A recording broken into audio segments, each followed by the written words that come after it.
నమస్కారం అండి. నేను డాక్టర్ మోవా శ్రీనివాస్ మాట్లాడుతున్నాను అండి. నేను కార్డియాలజిస్ట్‌ని. ఎవరన్నా డాక్టర్‌కి వెళ్ళి చూపించుకునేటప్పుడు డాక్టర్ వాళ్ళతో మాట్లాడతారు. మాట్లాడిన తర్వాత కొన్ని పరీక్షలు చేస్తారు. పరీక్షలు చేసిన తర్వాత చివరికి మీ మందులు ఒక కాగితం మీద రాసి మీకిస్తారు.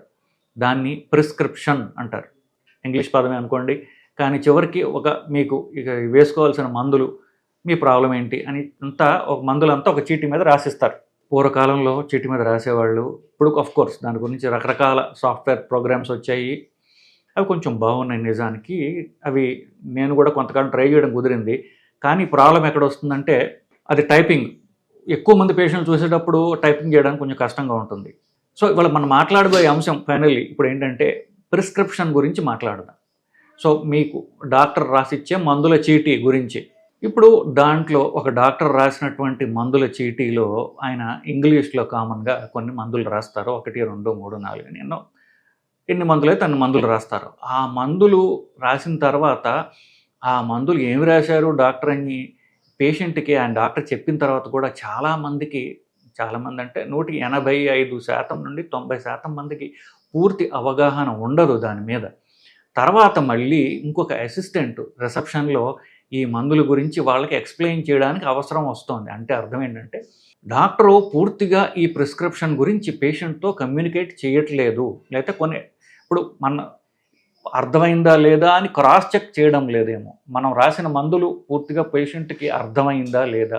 ఏ మందుల గురించి, వాళ్ళ కొత్త మందులు ఏమైనా యాడ్ చేసామా, పాత మందుల గురించి, వీటి గురించి వాళ్ళకి ఏ మందు ఎప్పుడు వేసుకోవాలి, తినకముందు వేసుకోవాలా, తిన్న తర్వాత వేసుకోవాలా, ఏ టైమ్ ఆఫ్ ద డేలో వేసుకోవాలి, ఎన్ని రోజులు వేసుకోవాలి, ఇట్లాంటివన్నీ చెప్పినా పేషెంట్‌కి అర్థమైందా లేదా? పేషెంట్ డాక్టర్‌తో మాట్లాడే టైము ఒక 30 సెకండ్ల నుంచి 2, 3 నిమిషాల దాకా ఉంటుంది. మ్యాక్సిమం ఒక 5 నిమిషాలు ఉంటుంది. ఈ 5 నిమిషాల్లో డాక్టరు వాళ్ళ కష్టం కనుక్కోవాలి. కష్టం కనుక్కొని వాళ్ళ పాత హిస్టరీ చూడాలి. పాత ఫైల్ చూడాలి. చూసి పరీక్షలు రాసి వాళ్ళకి మందులు ఇదంతా ఒక 5 నిమిషాల్లో జరిగిపోతుంది. డాక్టర్ ఈ 5 నిమిషాల్లో ఒక 30 సెకండ్‌లో ఎంతో పేషెంట్‌కి మందుల గురించి ఎక్స్‌ప్లెయిన్ చేస్తారు. పూర్తిగా అర్థమవుతుందా లేదా అని క్రాస్ చెక్ చేయడానికి ఆయనకి టైం ఉండకపోవచ్చు. పేషెంట్ మొహమాటంతో తల ఊపేసేయొచ్చు. కానీ బయటకొచ్చి మళ్ళీ రెండోసారి చెప్పించుకోవాల్సిన అవసరం పడుతోంది. కొన్ని చోట్ల ఆ ఫెసిలిటీ కూడా లేదు. చివరికి మందుల షాప్ వాళ్ళు ఈ డాక్టర్ ప్రిస్క్రిప్షన్‌లు ఏమి రాశారు అని వాళ్ళు చెప్పాల్సిన అవసరం ఉంటోంది. డాక్టర్ కదా క్వాలిఫైడ్ మనిషి. ఈ ప్రాబ్లమ్ గురించి తెలిసింది డాక్టర్‌కి. మందులు రాసింది డాక్టరు. కానీ మందుల షాపు వాళ్ళ మీద ఆధారపడాల్సిన అవసరం వస్తోంది అంటే డాక్టర్ కమ్యూనికేషన్ పూర్తిగా ఉండట్లేదు అని అర్థమవుతోంది. 1. 2 ఈ మందులు రాసిన తర్వాత కొన్ని షార్ట్ ఫార్మ్స్ ఉంటాయి. అన్నిటికంటే శోచనీయ అంశం ఏంటంటే, ఇది నేను కూడా చేస్తాను. అది ఏమిటంటే టాబ్లెట్ అని దాని పేరు రాసి, దాని మోతాదు రాసి, పక్కన ఓడి, బీడి, టీఐడి అని కొన్ని పదాలు ప్రయోగిస్తుంటారు డాక్టర్లు. ఇవి ఎందుకు జరుగుతోంది అంటే, మా మెడిసిన్‌లో జనరల్ ఎంబీబీఎస్‌లో 3వ సంవత్సరం ఫార్మకాలజీ అనేటటువంటి ఒక శాస్త్రం ఉంటుంది. అది మందుల శాస్త్రం అనుకోండి పోనీ. ఈ మందులు రాసేటప్పుడు వాళ్ళు నేర్పుతారు. ప్రిస్క్రిప్షన్ ఎట్లా రాయాలి అని నేర్పుతారు స్టూడెంట్స్‌కి. ఆ నేర్పేటప్పుడు ఒక బ్రిటిష్ కాలం నాటిదో, అంతకంటే ముందు కాలం నాటిదో ఒక ఆచారం ఒకటుంది. మందులు ఎలా రాసేదానికి ఒక ఆచారం. ఆ ఆచారంలో బ్రిటిష్ వాడు చదువుకున్నటువంటి సంస్కృతం ఏదైతే ఉందో దాన్ని లాటిన్ అంటారు. లాటిన్ నుంచి ఇంగ్లీషు, ఫ్రెంచి, స్పానిషు ఇట్లాంటి భాషలు వచ్చాయి. సో, వాళ్ళ సంస్కృతం పదాలని మన ఇంగ్లీష్ ప్రిస్క్రిప్షన్‌లో పెట్టారు. మనం ఇంగ్లీష్ ప్రిస్క్రిప్షన్ రాస్తాం కాబట్టి దాంట్లో వాడటం జరుగుతోంది. ఇది అన్నిటికంటే ఒక రకంగా శోచనీయమైన అంశం. అది ఇప్పటికీ మెడికల్ కాలేజీల్లో, ఫార్మకాలజీలో వాళ్ళు స్టూడెంట్స్‌కి ట్రైన్ చేస్తారు ఇట్లాగా. అవేంటి ఓడి అనేది. అది ఒక లాటిన్ పదం నిజానికి. సో, ఓడి అంటే నిజానికి ఆమ్ని డి అంటే డే అని అర్థం. ఆమ్ని అంటే ఒకటి అని. ఒక లాటిన్ పదం, ఇంగ్లీష్ కాదు. సో, దానికి ఇంగ్లీష్ తర్జుమా చేస్తే వన్స్ ఎ డే, ఓడి అని రాస్తాం. రెండవది బీడి అని రాస్తారు. బీడి అంటే బిస్ అంటే 2 సార్లు, డి అంటే రోజుకి. సో, రోజుకు 2 సార్లు వేసుకోవాలి. 1 టాబ్లెట్ ట్వైస్ ఎ డే అని ఇంగ్లీష్లో రాయొచ్చు. ఒక మాత్ర, ఒక గుళిక రోజుకు 2 సార్లు వేసుకోవాలని తెలుగు తర్జుమా చేయొచ్చు. సో, ఇంగ్లీషే కాదు, మనం లాటిన్ పదాలను ఉపయోగిస్తున్నాం. ఇవి ఒక రకంగా మనం ఎంత త్వరగా వదిలించుకోవాలో అంత త్వరగా వదిలించుకోవాల్సిన అవసరం. ఇది పేషెంట్ల కంటే డాక్టర్లకి, వాళ్ళ డాక్టర్లని తయారు చేసేటటువంటి టీచర్స్కి తెలుసుకోవాల్సినటువంటి అంశం. మూడవది టీఐడి. టిఐడి అంటే అది కూడా ఇవన్నీ లాటిన్ పదాలు బేసిక్గా. టర్ డి సుమెండం లేదా టర్ ఇన్ డి. టర్ అంటే టిఐడి అన్న టీడీఎస్ అన్న రోజుకు 3 సార్లు అని. టర్ ఇన్ డి అంటే రోజుకు 3 సార్లు వేసుకోండి. అలాగే క్యూఐడి అంటే రోజుకు 4 సార్లు వేసుకోండి అని. అదే ఇంగ్లీష్ దానికి లాటిన్ పదం ఏదో ఉంది దానికి. స్టాట్ అనగా వెంటనే ఇప్పుడే అన్ని మందులు మింగండి అని అర్థం. స్టాట్ అంటే స్టాటిమ్ అంటారు. స్టాటిమ్ అంటే ఇప్పుడే వేసుకో, ఇమీడియట్లీ అని ఇంగ్లీష్లో. ఇప్పుడే అన్ని మందులు వేసుకోండి అనేది అర్థం. హార్ట్ అటాక్ వచ్చిందనుకోండి, ఒకేసారి 6 మాత్రలు వేసి ఒకేసారి మింగండి అంటాం. సో క్లోపీ ట్యాబ్ లేదా క్లోపీ డోగ్రల్ 75 mg 4 tablets స్టాట్ అని రాస్తారు. అంటే ఇప్పుడే వేసుకోవాలి. అలాగే ఈకోస్ప్రిన్ యాస్ప్రిన్ 325 mg లేదా 150 mg స్టాట్ అంటే ఇప్పుడే వేసుకోండి అని. STAT స్టాట్ అని రాస్తారు. దాని అర్థం ఏంటి? ఇప్పుడే వేసుకోండి అని. ఇంకొకటి హెచ్ఎస్ అని రాస్తారు. హెచ్ఎస్ అని రాస్తే ట్యాబ్లెట్, ఏదో నిద్రపోవడానికి ట్యాబ్లెట్టో లేకపోతే యాంగ్జైటీ ట్యాబ్లెట్టో, 1.5 mg 0.25 mg హెచ్ఎస్. హెచ్ అంటే హారస్ సామ్ని, అది లాటిన్ పదం. హారస్ సామ్ని అంటే నిద్రపోయే గంటలు, అంటే రాత్రి పడుకునే ముందు వేసుకోవాలను అనేటటువంటి అర్థం. ప్రిస్క్రిప్షన్ చూసారంటే పైన ఒక ఆర్ అని ఒక ఆర్ఎక్స్ అనేటటువంటి ఒక సింబల్ చూస్తారు. ఆర్ఎక్స్ అనేది అది కూడా లాటిన్ పదమే. ఆర్ఎక్స్ అంటే రెసిపేరే అని అర్థం. అంటే మేము రాసేటటువంటి టు టేక్, మీరు తీసుకోండి అనేటటువంటి దానికి లాటిన్ యొక్క ఆర్ఎక్స్ అనేటటువంటి అవి. SOS అంటారు. SOS అంటే అవసరం ఉన్నప్పుడే అని. అంటే మామూలుగా రోజు మందులు వేసుకోండి, మీకు ఈ మందులు వేసుకుంటున్నా మీకు ప్రాబ్లం వచ్చినట్లయితే మీ అవసరానుసారం మీకు అవసరం అనిపించినప్పుడు అది ఎక్స్ప్లెయిన్ చేస్తారు. బాగా ఆయాసం వచ్చిందో, యాంగ్జైటీ వచ్చిందో, ఛాతీలో నొప్పి వచ్చిందో, లేకపోతే నిద్ర కావాలనుకుంటున్నాం, లేకపోతే ఇట్లా మీ అవసరం అనిపించినప్పుడు మీరు ఆ అవసరం గురించి తీసుకునే ట్యాబ్లెట్ అంటే జేబులో పెట్టుకోండి, అవసరం టక్కని ట్యాబ్లెట్ వేసుకోండి, లేదా నాలుగు కింద పెట్టుకోండి. ఇలాంటి దానికి SOS అని రాస్తారు. సిఓపసిత్ SOS అంటే మీకు అవసరం ఉన్నప్పుడు మాత్రమే వేసుకోండి. సో ఇన్ని లాటిన్ పదాలు గుప్పించబడ్డాయి ఇంగ్లీష్ ప్రిస్క్రిప్షన్లో. తెలుగు ఇంకేసరి చెప్పనక్కర్లేదు. సో ఒక ప్రిస్క్రిప్షన్ బాగా రాయబడిన ప్రిస్క్రిప్షన్ అంటే ఏమిటంటే, మొదట డాక్టర్ టైప్ అన్నా చేయాలి, టైపిస్ట్తో టైప్ అన్నా చేయించుకోవాలి, లేదా తన దస్తూరి చక్కగా అర్థమయ్యే రీతిలో ఇంగ్లీష్లో రాస్తే అందరూ 99% మంది ఇంగ్లీష్లో రాస్తారు కదా. సో ఇంగ్లీష్ అక్షరాలని వాళ్ళకి అట్లీస్ట్ మందుల షాప్ వాడికైనా సరే అర్థమయ్యే రీతిలో, లేదా పేషెంట్ చదువుకున్నవాడే అతనికి అర్థమయ్యే రీతిలో మన హ్యాండ్ రైటింగ్ ఉండాలి ఫస్ట్ది.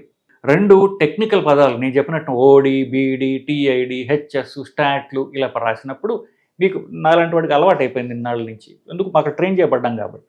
పక్కన అది రాసిన అలవాటు ప్రకారం కింద 1 a day, 2 a day, లేకపోతే 2 tablets a day, 1 tablet a day, 3 times a day, at bed time లేదా అట్ నైట్, ఇట్లా రాయడం అనేది ఇంగ్లీష్లో అయినా కనీసం అలవాటు చేసుకోవాలి. 3వది లాంగ్వేజ్. ఇంగ్లీషులో అందరూ ట్రైన్ చేయబడ్డారు డాక్టర్లు, ఇంతగా ఫ్యూచర్లో ఇలాగే ఉండొచ్చు కూడా. కాబట్టి అందరికీ ఇంగ్లీష్ అర్థం కాకపోవచ్చు, తెలుగులో తర్జుమా చేయగలిగితే మంచిది. పూర్తిగా రాయకపోయినా డాక్టరే ప్రిస్క్రిప్షన్ రాస్తున్నప్పుడు, ఎక్కువ పేషెంట్ చూస్తున్నప్పుడు రాత్రి, ఉదయము, మధ్యాహ్నం అని కనీసం రాసినట్లయితే వాళ్ళు తెలుగు చదువుకునే వాళ్ళకైనా అర్థమవుతుంది. అందరికీ ఇంగ్లీష్ అర్థం అవ్వడం లేదు కదా. కనీసం ఉదయం అని రాయకపోతే అని రాయొచ్చు, మధ్యాహ్నానికి మా అని రాయొచ్చు, రాత్రికి రా అని రాయొచ్చు. అట్లా ఏదో వాళ్ళకి చూపించి ఇది ఉదయం అని రాస్తున్నాను అని చూడండి అని చెప్తే కనీసం వాళ్ళకి గుర్తైనా ఉండే అవకాశం ఉంది. అంతేకాకుండా ప్రిస్క్రిప్షన్లో ఒక ట్యాబ్లెట్ ఎన్నిసార్లు వేసుకోవాలి, అన్నం ముందు వేసుకోవాలా, తర్వాత వేసుకోవాలా, లేదా రోజులో ఏ టైంలో వేసుకోవాలి, అది ఎన్ని రోజులు వేసుకోవాలి, ఇవన్నీ కూడా ప్రిస్క్రిప్షన్ రాయబడాలి. ఒక ట్యాబ్లెట్ మోతాదు ఇంత, రోజుకి ఇన్నిసార్లు పొద్దున, మధ్యాహ్నం, రాత్రి వేసుకోవాలి, తిండి ముందు తర్వాత అదేదో మెన్షన్ చేయాలి, ఎన్ని రోజులు వేసుకోవాలి, ఇవన్నీ కూడా ప్రిస్క్రిప్షన్లో రాయాలి జనరల్గా. ఇవన్నీ రాసిన తర్వాత ఒకవేళ మీకు పై చెప్పబడ్డ మందుల్లో మీకేమన్నా అనుమానాలు ఉన్నా, లేకపోతే పైన రాయబడ్డ మందులకు మీకు రియాక్షన్ వచ్చినా, మీరు కాంటాక్ట్ చేయవలసినటువంటి నెంబరు అని ఒక నెంబర్ ఇవ్వాలి. ఇస్తే వీళ్ళకి నేను చెప్పినట్టుగా ప్రిస్క్రిప్షన్ రాసినప్పుడు 90% మందికి ఏం రాశాడో వాళ్ళకి అర్థం కాదు. మళ్ళీ క్లారిఫికేషన్ హాస్పిటల్ బయట కావాలి, లేదా మందు షాప్లో కావాలి. ఇంత చెప్పినా కొంతమందికి అర్థం కాకపోవచ్చు. డాక్టర్ చెప్పింది ఇదేనా, వీళ్ళు వేరే మార్చారా అని మళ్ళీ అనుమానం రావచ్చు. వాటికి క్రాస్ చెక్ చేసుకోవడానికి వాళ్ళకి అట్లీస్ట్ డాక్టర్ నెంబరో లేదా డాక్టర్ అసిస్టెంట్ నెంబరో ఉన్నట్లయితే వాళ్ళు డాక్టర్తో క్రాస్ చెక్ చేసుకునేది. ఎందుకంటే మళ్ళీ డాక్టర్ దగ్గరికి వెళ్ళినట్లయితే అపాయింట్మెంట్ అయిపోయింది వెళ్ళిపోండి అంటారు. సో వాళ్ళ క్రాస్ చెక్ చేసుకో ఒక నెంబర్ ఇస్తే మంచిది. సో ఇవన్నీ ప్రిస్క్రిప్షన్లో ఉండాలి. లేనిచో ఎందుకంటే పేషెంట్లు కదా చూసేది చాలామంది, నా ఇప్పుడు వీడియో చూసేది, ఈ డీటెయిల్స్ ఏమీ ప్రిస్క్రిప్షన్లో లేకపోయినట్లయితే మీరు బయటకు వచ్చి వెంటనే అట్లీస్ట్ రిసెప్షన్లో అయినా ఈ మందులకి ఎలా వేసుకోవాలో డీటెయిల్స్ నాకు పూర్తిగా అర్థం కాలేదు అని నిర్మోహమాటంగా హాస్పిటల్లోనే డాక్టర్ సమక్షంలోనే మీరు అడిగి తెలుసుకుని రాయించుకోవడం ఎంతో ముఖ్యం. ఎందుకు ఇంత హడావిడి ప్రిస్క్రిప్షన్ గురించి అనుకుంటున్నారు కదా మీరు. ఎందుకంటే నేను హార్ట్ అటాక్ వచ్చిందో పేషెంట్కి స్టెంట్ వేసాను అనుకుందాం. స్టెంట్ వేసిన తర్వాత లేదా బైపాస్ అయిన తర్వాత, ముఖ్యంగా స్టెంట్ వేసిన తర్వాత రాయబడ్డ మందులు కరెక్ట్గా వేసుకోకపోతే ప్రాణాపాయం వస్తుంది. ఆ స్టెంట్ మూసుకుని పోయి ప్రాణాల మీద తెచ్చుకునేటటువంటి కేసులు కోకొల్లలు ప్రతిరోజు చూస్తుంటాను. ఎందుకు ఆ పేషెంట్కి రాయబడ్డ మందులు అర్థం కాల. సో ఒక పేషెంట్కి స్టెంట్ అయిందండి. స్టెంట్ అయిన తర్వాత నాకు చదువు రాదు, నాకు డబ్బులు లేవు, లేకపోతే నాకు తెచ్చేవాళ్ళు లేరు, నేను పెద్దాన్ని అయిపోయాను, నాకు ఈ మందులు కన్ఫ్యూజింగ్గా ఉన్నాయి, అన్ని మందులు ఒకేలాగా ఉన్నాయి, ఇట్లాంటి ఏమి చెప్పి అవసరమైన ట్యాబ్లెట్ వేసుకోకపోయినా ప్రాణం మీద తెచ్చుకుంటారు కదా. సో అంత సీరియస్ ప్రాబ్లం ఉన్నప్పుడు వేసుకోకపోవడానికి ఏ సాకు చెప్పడానికి లేదు. మీరు తెలుసుకుని తీరాలి. ఏ ట్యాబ్లెట్ ఎప్పుడు వేసుకోవాలో మీకు తెలియాలి, ఎన్ని రోజులు వేసుకోవాలో తెలియాలి, ఏ టైంలో వేసుకోవాలో కూడా తెలియాలి. తెలియకపోయినట్లయితే పొద్దున వేసుకునే మందులన్నీ ఒక ప్యాకెట్లో, మధ్యాహ్నం వేసుకునే మందులన్నీ ఒక ప్యాకెట్లో, రాత్రి వేసుకునే మందులన్నీ ఒక ప్యాకెట్లో వేరేగా ఒక ప్లాస్టిక్ బ్యాగ్లో పెట్టుకున్నట్లయితే పొద్దున్న ట్యాబ్లెట్లన్నీ ఒక్కొక్కటి వేసుకుంటారు, మధ్యాహ్నం మళ్ళీ వేసుకుంటారు, రాత్రి మళ్ళీ. ఇది అన్నిటికంటే సింప్లెస్ట్.